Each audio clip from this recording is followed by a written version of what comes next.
So it's that time of year again, and we're gonna make some rouladen.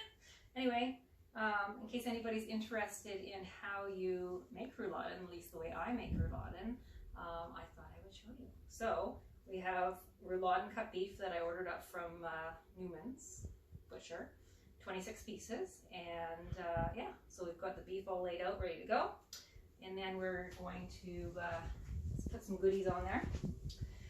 We're gonna put the mustard, some nice pickles, onions, bacon, and pepper.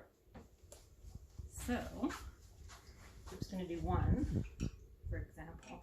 So you're just gonna splat that on there. Use your hands because there's no better tool in the kitchen than your hands.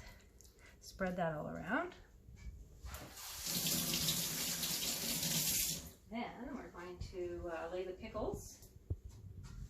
So just a few pickles. There you go. And then onion. Nice white onion as opposed to the yellow or red. We used to always use the white onion. And then we're going to grab a piece of bacon. Lay that somewhere around there. And then give it a little pepper, and I don't add salt because there's always salt in the broth, and I don't want it. You can always add salt later as opposed to being too much salt and you can't take it out. So then we're going to roll it up like that. Okay. Oops. And then I already have my string cut. So we're going to do it like a sleeping bag, at least the way I do sleeping bags.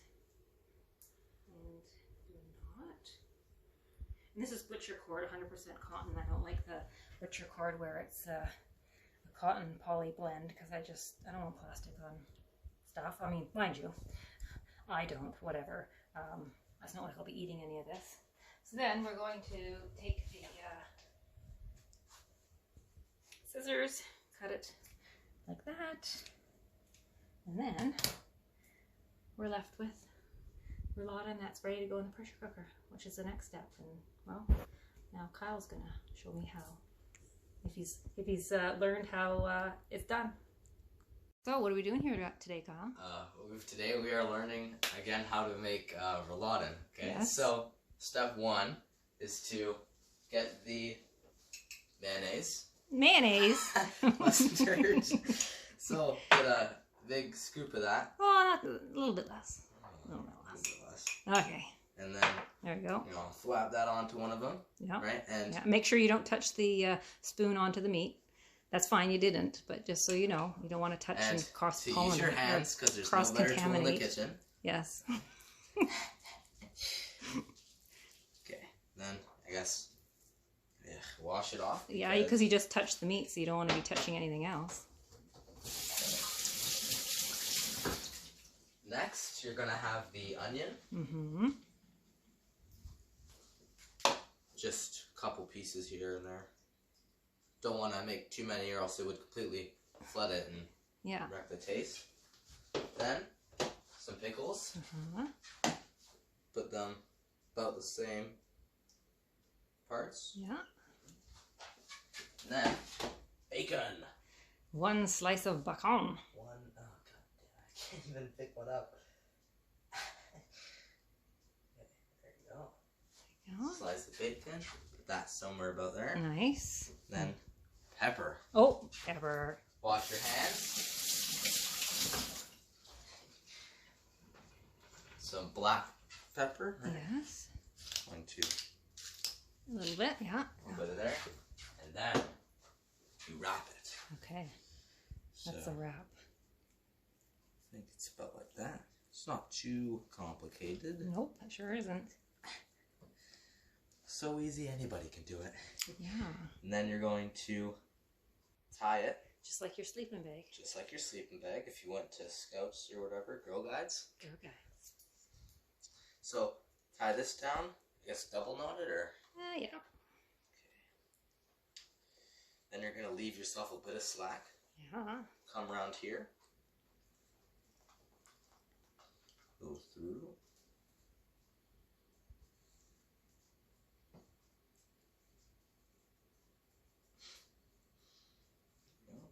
Of course, we'll have definitely some holiday music playing. Yes, exactly. And then you have your rouladen all ready for the pressure cooker. It sounds good. And now you got only, what, 24 more to go, eh? Yeah. Yeah, because you're making it. Okay, so we've got all our rouladen all rolled up and ready to go. So we've got a hot pan and good to go. So we're going to brown those. And try not to overload the pan because you kind of want it to brown it and then not have it too wet, right? So I don't know how to describe it because if it's too wet then it's not going to brown properly. So yeah, you just want to put about 4 or 5 in there and let it sit for a while, not too hot. And then when it is time to turn it over, you'll have a nice brown, more than this. And then you'll want to do that for all the sides. You want to do that for all the sides, and if it gets too brown, you want to add a little bit of water so that it doesn't stick too much to the pan. So it looks like it's getting a nice brown to it. So we're just going to turn them all over. You just want a deep brown as opposed to burnt. And you might need to adjust your pan in order to make sure that doesn't happen. And if for whatever reason you're browning away and you see that there's extra protein, juices and stuff stuck on the pan, then you could just add a little water. And that kind of releases it a bit so that it's not going to actually end up burning. It'll kind of continue to brown without those spots getting overheated and, like I say, burning. And then, yeah, it'll brown some more, and then we'll turn it over to the other side and the other side, and then we'll be done this batch and be looking to move on to the next batch. See? So we can see that it's starting to get all browned on either side, and it's sticking to the pan a bit, of course. So the last little dosing of water, okay, trying to soften up all that, trying to soften up all of that, that flavor on the pan. It's kind of like all those crusties when you have in the oven, when you're doing a roast, all that flavor on the outside. You don't waste any of that. So by adding the water, it kind of releases it from the pan, and you kind of put it back onto the rouladen where you want it. You can see all that. That's flavor there, right? So I have my little thing there. So last but not least, a little bit more water. I say muffin that all up. Getting all that flavor. And then you can kind of put that all in there, right? Okay, and I will give the pan just a little bit of a rinse before the next batch, or else that's all going to burn and that's going to taste disgusting. But when you're doing a lots like I have there, you pull up a seat, grab a glass of wine, and enjoy the process. Yes, now that's another, however many to go, another 20. Okay. Okay, so continuing on, I've browned all of the rouladen in the frying pan, and then deglazed all the brown goodies from the pan. And then I'm going to cook it in the pressure cooker. So I think I'm going to do 13 in here at one time, just because I've got 26 in total. Okay, 6.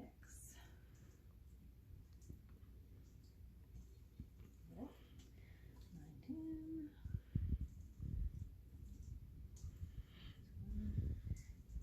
'Cause I don't want to overload it. I think that the full amount would be too much. So I've already measured out all the liquids I'm going to need. Generally, for every 4 rouladen, I do 2 cups of beef broth. Usually I use the Better Than, the Superior brand, whatever, beef bouillon, Better Than beef bouillon stuff. Anyway, So I've already measured it out. And then I've also measured out the amount of wine that I'll need to add red wine for the total amount of ounce of liquids. So yeah, so I'll just put in half of the liquids, although you probably don't need as much in the initial pressure cooking stage, but whatever, I just add it anyway. And then half of that. Goodies. Okay, so pressure cooker. And then I will just do it for 5 minutes. And then at the end of that, I will do the manual release and we'll see where we're at. Okay, so it's been pressure cooked for 5 minutes, and then we have to add it all.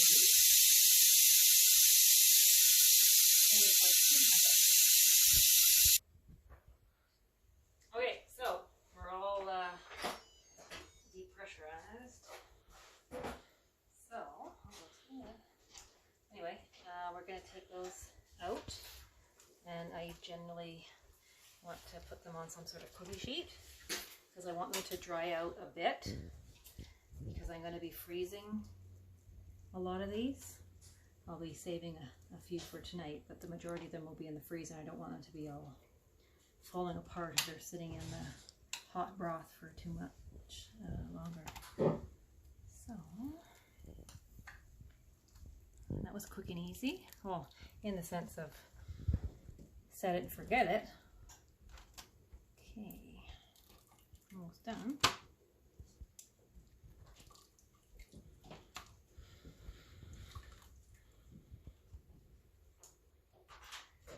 And then, yeah, we just want to empty out all that broth, and we can see that the broth has definitely turned a darker color from doing the pressure cooker. And I can smell the difference in the broth because it now has that smell of the onions and the pickles and the mustard and the bacon, and that will, this broth will make quite a nice flavorful rouladen gravy. Anyway, I'll just continue to empty this all out, and then I will repeat the process with the second batch. And there's no need to clean it, obviously, because I'm going ahead and putting the second batch in now. So. Okay, so we're going to do some mushies. And I'm pretty sure the pan is hot. You got to make sure they're hot. And I think the stainless steel pan works really well for doing these mushrooms. And this is a way that I learned from the, was it the Julia Child, the Mastering the Art of French Cooking, where you get a super hot stainless steel pan, add a little bit of butter and olive oil, tablespoon each, and then you put your mushrooms in, super hot, mixing them around constantly for 4 minutes, and then you're done. So we will do that. You can get a stainless steel pan really hot. So, and once it's calmed down a little bit, without being too burnt, you add your mushrooms. Yeah, and then you just want to move those around lots. And then it's going to soak up all that butter and oil. You want to get them super hot. So it soaks it up. It keeps it kind of dry because it's on high. So any moisture that comes out of here will not fill the pan and kind of boil the mushrooms. It'll go to the pan, evaporate, and then you'll be left with these beautifully browned mushrooms, nice flavor, and because they're cut into quarters, they'll have a nice bite to them. But yeah, you just got to keep on moving them around for 4 minutes. You can kind of hear they get kind of squeaky. And you'll find, oh, I should have put my timer on. I think it's been about a minute. And then you'll find you'll find that at probably the 2 to 3 minute point, they'll really start to release their moisture. I'm thinking unless the pan pan's still not hot enough. Way too nice. Okay. That's important. Anyway, so I just I'll give them a good stir. Let's see. Willow. Yeah, it's too hot for now.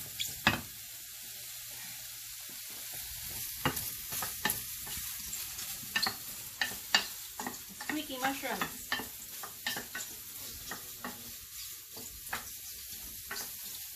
You can see actually they're starting to brown, right? I don't necessarily want to keep them on the in one spot for too long because I don't want them to burn because the pan is so hot. I just want to keep on moving them.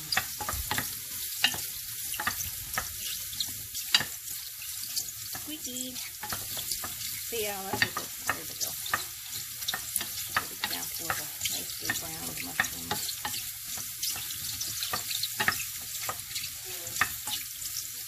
Oh, that's see nice there, nice and brown, right?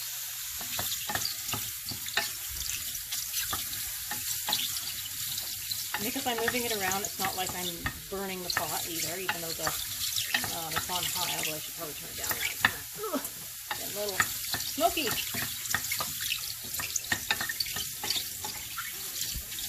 But they're not burning, they're just nicely browning. That's what we want.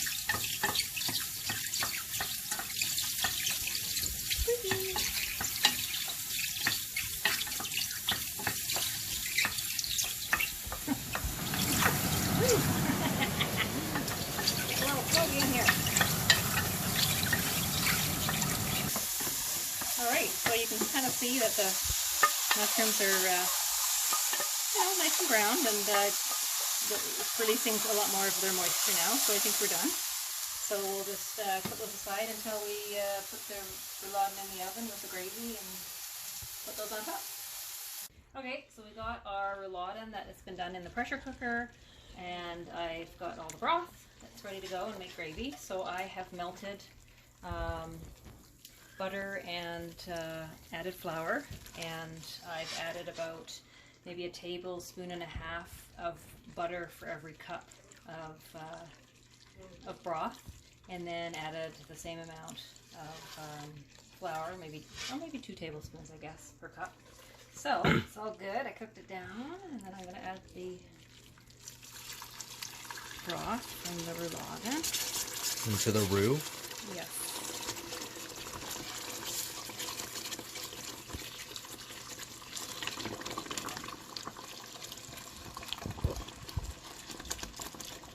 And it's going to get nice and thick.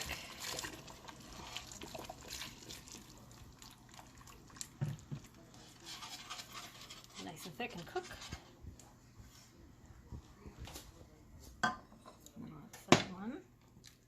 Because we've got to make lots of gravy. Because we'll have it for the rouladen and then also for the Spaetzle. So we'll cook that down for a bit, and I'm going to add the leftover onions from the rolls that I didn't end up using, so whatever, add that. It's all good. And then usually add some Maggi for some extra flavor. So I'll cook that down, bring it to a boil, and then, I don't know, maybe boil it for 5 minutes or so, and then it'll be good to go. And if it's not thick enough, I'll just add a little bit of cornstarch because I'm not going to add any more flour. So, and then we'll see where we're at. Okay, so gravy's done. I did end up using, adding a little bit of cornstarch because it wasn't quite as thick. And it has been taste tested by Kyle, and apparently it's perfect.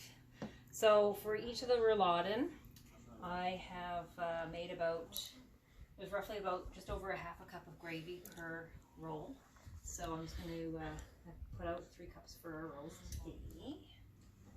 And then yeah, just cover it with the pressure cooked rouladen with the mushrooms that we cooked earlier. A nice good dousing of gravy. Then we'll just put it in the oven uncovered for maybe 25-30 minutes, And then I'll cook it a little bit longer, heat up, and then kind of make this nice little layer on top of flavorful brown goodness. And then in the meantime, I will get started on the Spaetzle. How long? 25 to 30 minutes at 3. Okay, so I've melted some butter and some oil, and then I'm going to fry up the noodles. Now that the noodles have been cooled and like rinsed and cooled, so that they don't stick. Because if not, they would have like a pastiness to them if they were too warm, and then they would stick to the pan even with the butter. So yeah, so I've given it a good coat, and I'll probably cook this until it's got some nice browning on it, and then we'll be good to go for dinner. Yeah. Okay, so we're done. Got the noodles all fried. We've got some red cabbage that I took out of the freezer, and our lovely rouladen has been cooking in the oven, and it's got that nice kind of skin to it, gives me some extra flavor.